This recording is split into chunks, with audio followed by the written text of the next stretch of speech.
Salam sejahtera buat kita semua. Perkenalkan, nama saya Teofilus Karunia Agung. Saya berasal dari kelas manajemen 4 dengan nomor BP 19101155310190. Di sini saya akan menjelaskan beberapa poin-poin inti dari pemahaman saya tentang pertemuan 1 dan 2 metodologi penelitian. Yang pertama ialah filsafat ilmu, pengetahuan metode ilmiah dalam penelitian dan proses penelitian. Filsafat diartikan sebagai suatu pola pikir yang radikal dan menyeluruh, cara berpikir yang mengupas sesuatu sedalam-dalamnya. Sedangkan ilmu pengetahuan ialah merupakan sekumpulan pengetahuan yang tersusun secara sistematis dan runtut melalui metode ilmiah. Langkah yang ada dalam metode ilmiah adalah langkah-langkah sistematis sebagai berikut. 1. Mengidentifikasi dan merumuskan masalah. Yang kedua, menyusun kerangka pemikiran. Yang ketiga, merumuskan hipotesis. Yang keempat, menguji hipotesis. Dan yang kelima, menarik kesimpulan.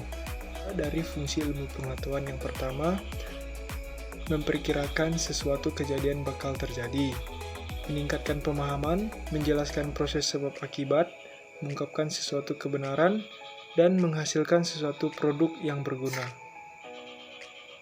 Yang diperlukan dalam sistematis untuk mendapatkan pengetahuan yang pertama rasional, prinsip analisa, yang kedua empiris berdasarkan fakta, yang ketiga sistematis memiliki tatanan. Jenis-jenis penelitian itu berdasarkan tujuan, proses, hasil yang diharapkan, dan topik-topik dalam penelitian. Kemudian ada pula proses-proses yang dibutuhkan dalam penelitian. Yang pertama, identifikasi masalah, yang kedua, kerangka teori, yang ketiga, hipotesis, yang keempat, konsep, yang kelima, desain penelitian, yang keenam, pengumpulan data, yang ketujuh, analisis data, yang kedelapan, interpretasi data, yang kesembilan, perbaikan teori, dan yang terakhir ialah observasi. Materi yang kedua ialah etika penelitian dan gaya selingkung.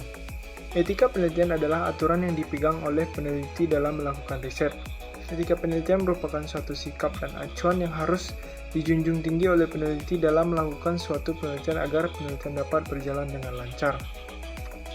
Adapun beberapa nilai-nilai etika dalam penelitian. Yang pertama, kejujuran, objektivitas, integritas, ketelitian dalam proses penelitian, keterbukaan saling berbagi data, penghargaan terhadap haki, pembinaan yang konstruktif, tanggung jawab sosial, tidak melakukan diskriminasi. Adapun empat prinsip utama dalam etika penelitian. Yang pertama, menghormati harkat dan martabat manusia. Yang kedua, menghormati privasi dan kehadiran subjek penelitian. Yang ketiga, menghitungkan manfaat dan kerugian yang ditimbulkan. Dan yang terakhir, keadilan dan inklusivitas. Pelanggaran-pelanggaran yang ada dalam etika kegiatan ilmiah ialah plagiat, tempel nama yang tidak terlibat, publikasi hasil penelitian penugasan tanpa izin. Akibat pelanggaran etika yang pertama, pengucilan sosial, tidak boleh bergaul dengan masyarakat sekitar, terbukanya aib-aib masyarakat yang seharusnya dirahasiakan, tidak menghormati tetua, sanksi bisa dicabut gelar akademiknya, dan penarikan artikel ilmiah. Dan kita masuk ke dalam materi gaya selingkung, merupakan salah satu ciri kepribadian dan jati diri suatu berkala dari suatu penerbit karya ilmiah. Ada 4 komponen yang menentukan gaya selingkung suatu berkala. Yang pertama, perwajahan dan format. Yang kedua, pola penulisan. Yang ketiga, kedalaman dan kerincian penyajian. Perkembangan teknologi juga berdampak terhadap pemapanan gaya selingkung.